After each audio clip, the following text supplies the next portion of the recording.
Hello guys, कैसे आप सभी लोग। Welcome back to another video. तो गाइस, जैसे कि आप जानते हैं कि हमारी एमएस वर्ल्ड पर एक सीरीज चल रही है। और गाइस, आज उस सीरीज का पार्ट 3 है। एंड आज हम लोग बात करने जा रहे हैं अबाउट पैराग्राफ ग्रुप। नाउ, जैसे कि हमने लास्ट वीडियो में सीखा था, फॉन्ट ग्रुप की मदद से हम फॉन्ट को डेकोरेट कर सकते हैं, उसे अट्रैक्टिव बना सकते हैं।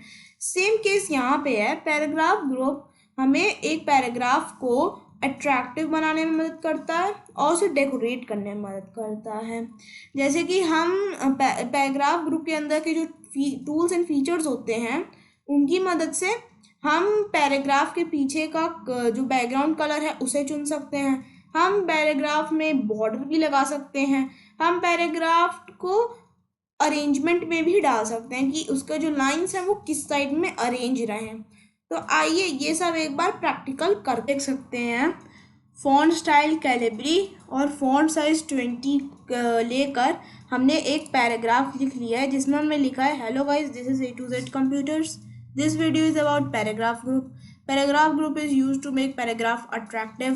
Paragraph group has many tools and features, and these features allow us to make a paragraph more attractive. तो गाइस, अभी हम लोग जो हमारे पैराग्राफ टूल्स हैं उनको हम इस पैराग्राफ के ऊपर यूज़ करना है। सबसे पहले इस पैराग्राफ को सेलेक्ट कर लेते हैं। ओके, हम सेलेक्ट कर लिए। अब सबसे पहले हम जो सीखने वाले हैं वो है अलाइन। तो गाइस, अलाइनमेंट का क्या मेन काम होता है। अलाइनमेंट की मदद से इसमें जो लाइंस दी हुई हैं उनको हम अलाइन कर सकते हैं। मतलब हम चाहते हैं कि अगर हमारी लाइन सेंटर में अलाइन रहे तो सेंटर में रहेंगी, अगर हम चाहते हैं कि वो राइट साइड रहे तो राइट साइड रहेंगी, और अगर हम चाहें कि वो जस्टिफाई अलाइन में चले जाएं, यानी कि बिल्कुल जस्टिफाई हो जाएं किस साइड और किस साइड, तो वो भी हम लोग इसकी मदद से कर सकते हैं। नाउ, अलाइनमेंट 4 टाइप की होती हैं: left align, centre align, right align and justify. Now, जो हम लोग यूज़ करने जा रहे हैं, तो सबसे पहले हम लोग यूज़ करेंगे सेंटर अलाइन। ना, लेफ्ट अलाइन से हम लोग क्यों नहीं शुरू कर रहे हैं, बिकॉज लेफ्ट अलाइन जो पैराग्राफ अलाइनमेंट का मतलब एक वो रहता है डिफ़ॉल्ट। मतलब कि लेफ्ट अलाइन पहले से डिफ़ॉल्ट रहता है। मैं चाहता हूँ आपको दिखा देता हूँ।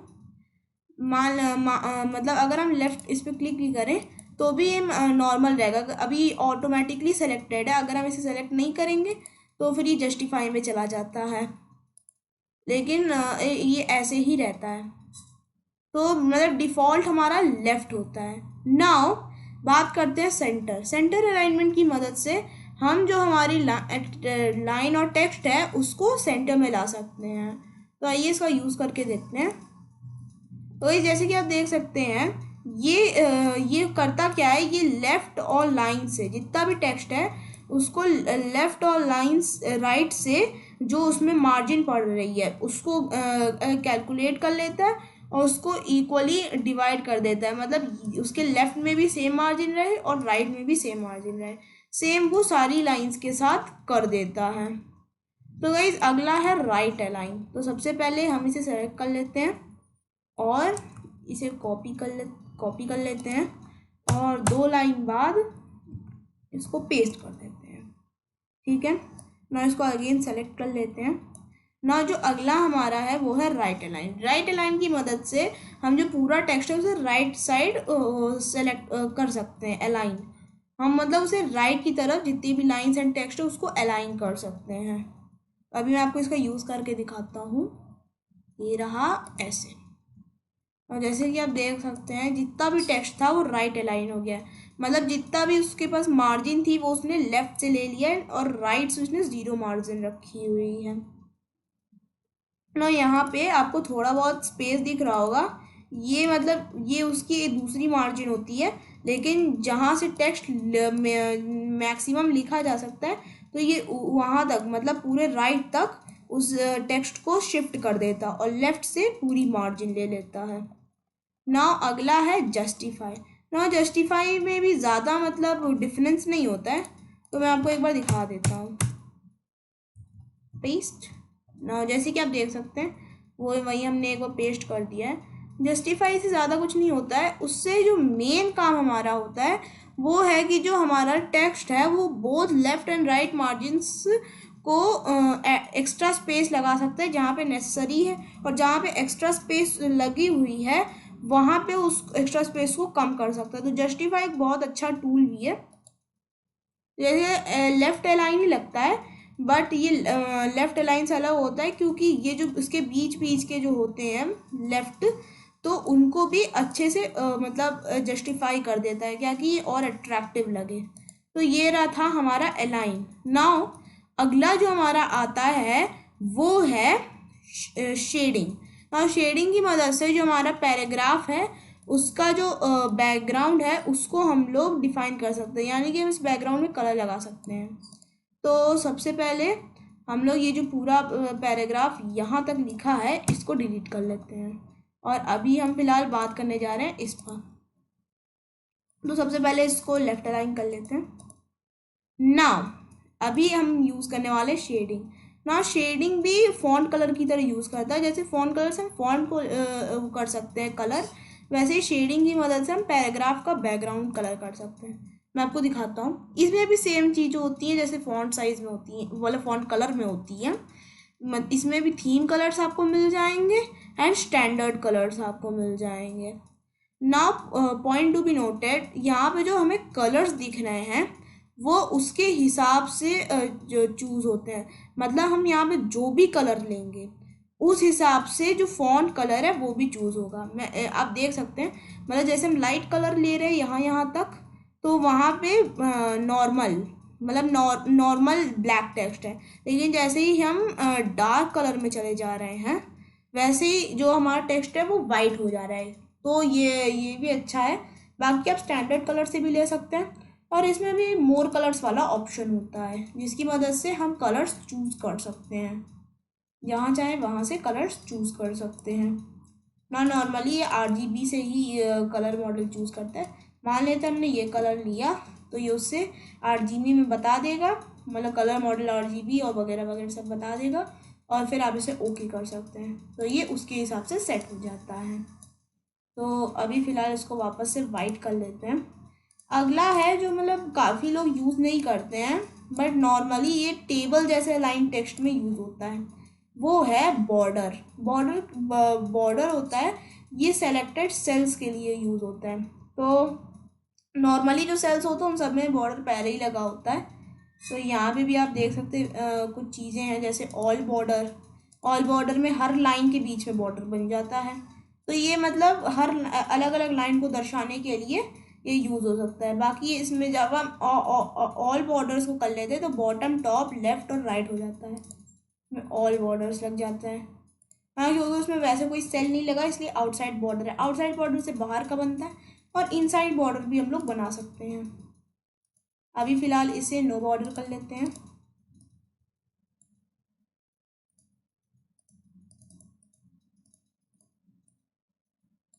अभी फ़िलहाल इसको जो हमारा टेक्स्ट है इसको बॉर्डर हटा देते हैं।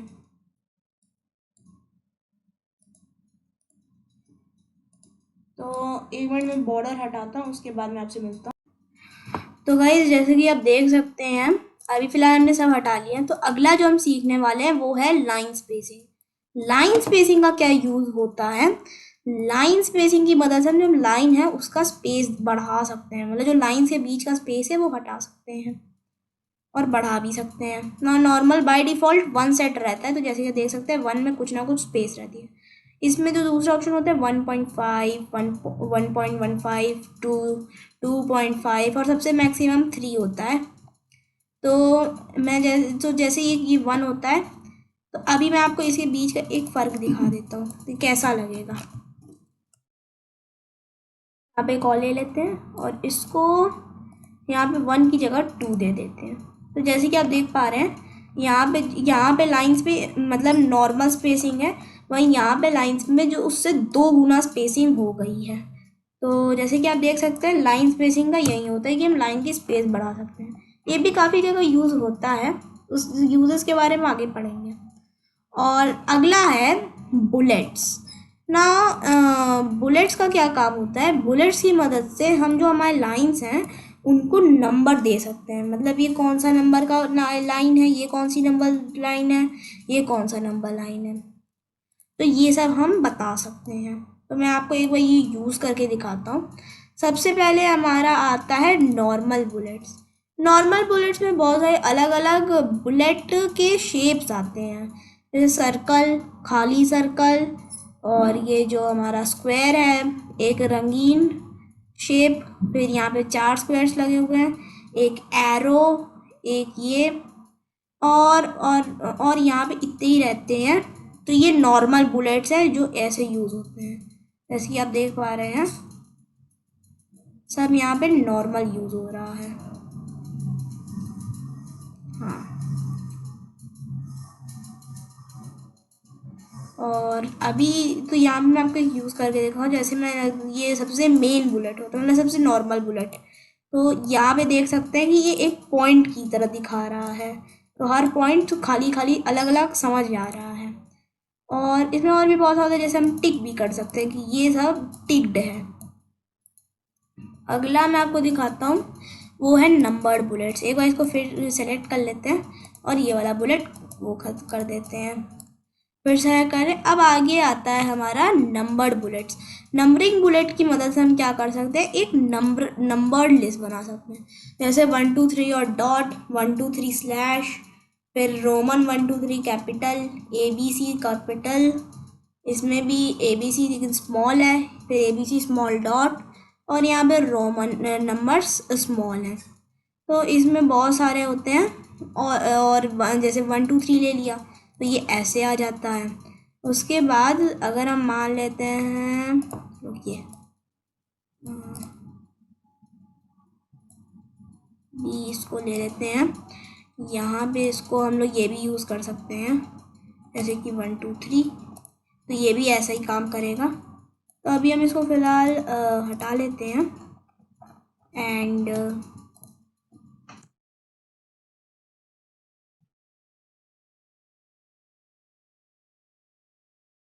हाँ, तो ये सही हो गया।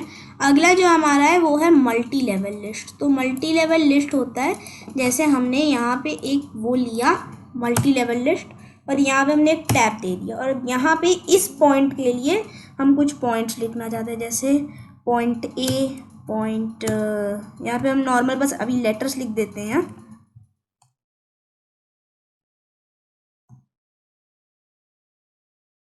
सी। तो ऐसे ही यूज़ होते हैं ना। मुझे इन्हें लेबल करना है कि मतलब ये इसी के पॉइंट्स, तो हम मल्टी लेवल लिस्ट यूज़ करते हैं। मल्टी लेवल लिस्ट ऐसे छोटे मोटे आ जाते हैं। इसमें एक तरीके से लिख कर आ गया, ये है आर्टिकल 1। तो आर्टिकल 1 का ये है सेक्शन 1.01, सेक्शन 1.02, 1.03, ऐसे ये नॉर्मली काम करता रहता है ना। ये नॉर्मली लोग तब यूज़ करते हैं जब लोगों को कोई जैसे आर्टिकल दर्शानी होती है। अभी इसको बंद कर देते हैं, पूरा उसमें आ गया है। सबसे पहले नॉर्मल ब्लैक कलर कर देते हैं और इसको हटा दो। अभी जैसे आप देख सकते हैं पैराग्राफ नॉर्मल है। अगला है इंडेंटेशन। इंडेंटेशन होता है कि हमारा पैराग्राफ जहाँ से स्टार्ट हो रहा है, तो पैराग्राफ लेफ्ट और राइट से कितना दूर है। तो मैं अभी आपको दिखाता हूँ। दो ऑप्शन होते हैं, decrease indentation and increase indentation. Decrease indentation से क्या होता है, ये पैराग्राफ का इंडेंट लेवल कम कर देता है, और इंक्रीज इंडेंटेशन से पैराग्राफ का इंडेंट लेवल बढ़ा देता है। तो मैं आपको इनका यूज़ करके दिखाता हूँ।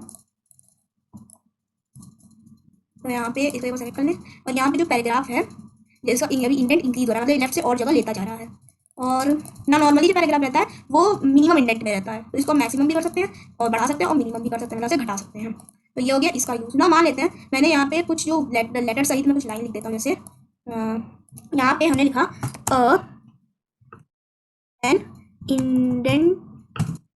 N indentation is the space paragraph takes from left. तो एक लाइन और ऐड कर देते हैं। तो जैसे आप देख सकते हैं ये सब अलग अलग से शुरू हो रहा है, कोई टी से, कोई पी से, कोई फिर से टी से, कोई ए से, और एक एच वाली लाइन भी एक ऐड कर देते हैं, जैसे कि वापस से है लो गाइस, बस इतना लिख देते हैं। तो ये भी एक लाइन की तरह बन जाता है ना। हमें इसे अल्फ़ाबेटिकल ऑर्डर में कंट्रोल करना है, तो ये होता है ये वाला A to Z, इसे बोलते हैं शॉर्ट। ये अल्फ़ाबेटाइज कर देता है।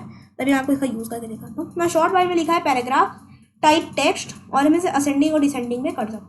जैसे हम असेंडिंग में करेंगे, देखिए जो एंड वाला था ए वाला, वो इसके ऊपर आ गया, फिर H, फिर P, फिर P, फिर T और फिर T ना। ये A इसके बीच में आया बिकॉज A कोई वैसी ये कोई लाइन नहीं है, ये इसी लाइन का पार्ट है ना। आप चाहें तो इसे डिसेंडिंग ऑर्डर में भी कर सकते हैं, तो ये बिल्कुल इसका उल्टा हो जाएगा। तो इसे अभी फ़िलहाल असेंडिंग ऑर्डर में कर लेते हैं ना। तो गाइस आज की वीडियो में इतना ही, मिलते हैं आपसे नेक्स्ट वीडियो में। तो गाइस अगर वीडियो अच्छी लगी हो तो लाइक, शेयर एंड सब्सक्राइब करना। Till then take care and bye bye.